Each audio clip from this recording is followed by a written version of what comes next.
மிகவும் மகிழ்ச்சியாக இருக்கின்றது என்று தெரிவித்திருந்தார். புகலிடத்தில் இயற்கை அழகை அனுபவித்து விளையாடிய குரங்குகள் பற்றிய படங்கள் குறித்து நாஜிமுத்து பஹாலயூர் தெரிவிக்கையில் மன மகிழ்ச்சியுடன் விளையாடி கொண்டிருக்கின்றது. இயற்கையான சூழலை மனிதனை போன்று மனம் ஈர்க்கத்துடன் எந்த ஒரு விலங்கும் வாழ்வதில்லை என்று தெரிவித்திருந்தார். சீனாவின் யுன்னான் மாநிலத்தின் சிபிங் நகரில் உருளைக்கிழங்கு வயலில் விவசாயிகள் சுறுசுறுப்பாக அறுவடை பணியில் ஈடுபட்டு வரும் காட்சிகள் குறித்து தெரிவிக்கின்றது. இந்த உருளைக்கிழங்கு மூட்டைகளை பார்க்கும்போது நல்லா நினைக்கிறேன்.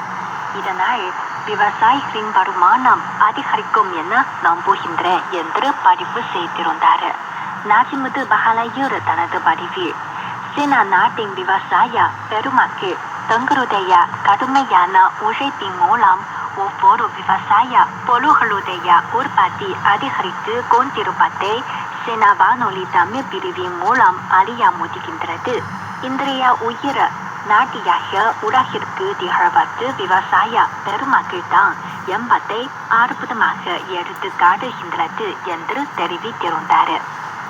சீனாவின் குய்ஜோ மாநிலத்தின் ஜேசி நகரிலுள்ள ஒரு மழலை பள்ளியில் ஹிந்துவான் என்ற சிறப்பு உணவு தயாரிப்பு நடவடிக்கை மேற்கொள்ளப்படுது. இப்பள்ளியில் குழந்தைகள் ஆசிரியர்களை பின்பற்றி பாரம்பரிய பண்பாட்டை உணர்ந்து கொள்கின்றனர்.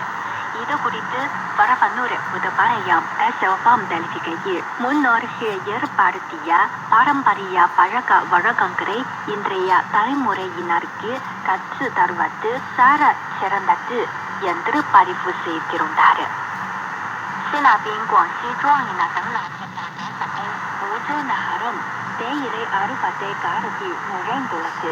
பறித்த தேயிலைகளை பதப்படுத்தும் பொருட்டு தொழிலாளர்கள் தேயிலையை பிசைந்து வானொலியில் இட்டும் வளர்க்கும் காட்சிகள் குறித்து சுப்பிரமணி பள்ளிப்பட்டி தெரிவிக்கையில் அருமை வளர்க்கும் காட்சி என்பதற்கு பதிலாக அது நீட்டும் காட்சி என்று பதிவு செய்திருந்தார். கருத்தரங்கின் 2026ஆம் ஆண்டு கூட்டம் அண்மையில் பெய்ஜிங்கில் நடைபெற்றது. அறிவியல் தொழில்நுட்ப புத்தாக்கமும் தொழில் புத்தாக்கத்துடனான ஆழமான ஒன்றிணைப்பும் என்பது நடப்பு கூட்டத்தின் தலைப்பாகும். இக்கூட்டத்தின் போக்கில் சாதனைகள் வெளியீடு, தொழில்நுட்ப வர்த்தகம், முன்னேறிய போட்டிகள் முதலிய நடவடிக்கைகள் நடைபெற்று வருகின்றன. இது குறித்து மதுரை சோசமூக சுந்தரம் தனது பதிவில் அதிநவீன தொழில்நுட்ப வளர்ச்சி என்று பதிவு செய்திருந்தார். யுன்னான் மாநிலத்தில் உள்ள குன்மிங் மிருக காட்சி சாலையில் இரு மயில்கள் உரிமை பிரதேசம் அல்லது இணைக்காக வானில் பறந்து சண்டையிடுகின்ற காட்சி குறித்து செந்தில் வேறு கூறுகையில் இந்த சண்டையை காணொலியாக பதிவு செய்து இருந்தால் நன்றாக இருக்கும் என கருதுகிறேன் என்று தெரிவித்திருந்தார். சரி நண்பர்களே, இத்துடன் இன்றைய முகநூலில் நேரமுகம் நிகழ்ச்சி நிறைவடைகின்றது. நமது முகநூலில் கருத்துக்களை ஆகமுடன் பகிர்ந்து கொண்ட நண்பர்கள் அனைவருக்கும் நன்றி.